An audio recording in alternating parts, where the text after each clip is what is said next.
The Apostle Paul told the elders in Ephesus with great clarity that unsound doctrine taught by false teachers would destroy the church at Ephesus in Acts chapter 20, verses 28 through 31. Some years later, one begins to wonder if Timothy, the young evangelist, was getting ready to leave the work in Ephesus for another because this had come true, because this false teaching had reared its ugly head. But instead of leaving, Paul encourages Timothy to stay there, to remain in Ephesus, and to deal with those teachers directly, sternly, and authoritatively. Paul knew that these teachers teaching unhealthy doctrine would devastate the church. Therefore, in verses 3 through 11, he tells Timothy what this unsound doctrine does. First, in verse 3, he says that unsound doctrine creates a fight that is a continual struggle.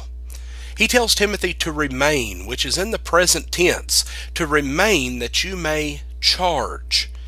Friends, this is a continual fight, and as long as the earth stands, there will be the forces of evil acting upon the church in order to get it to turn to either the left or to the right.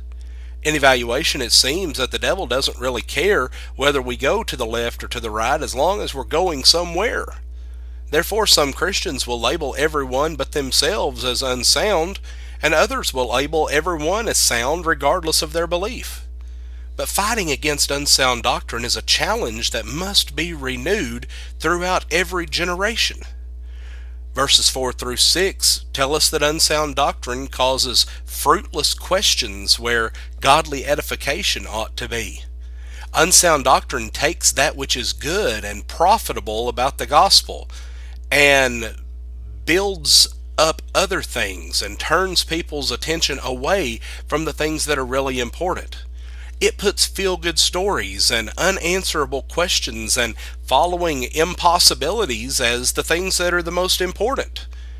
It's an important theme in 1 Timothy.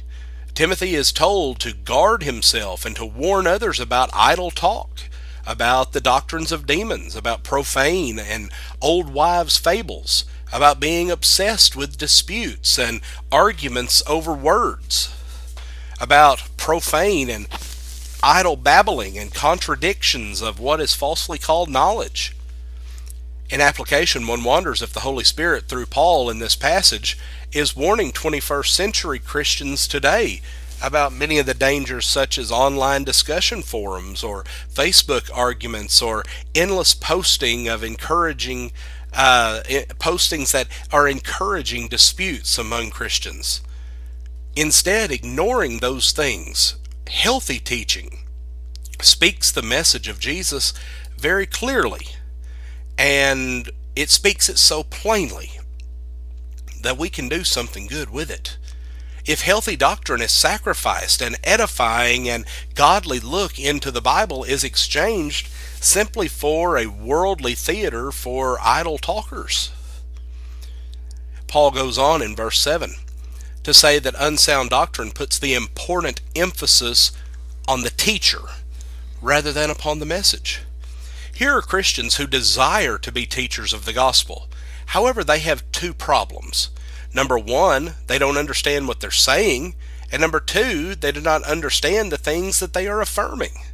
At the end of 2 Timothy, Paul cautioned that the time will come when they will not endure sound doctrine, but according to their own desires, because they have itching ears, they will heap to themselves teachers, and they will turn their ears away from the truth and be turned aside to fables.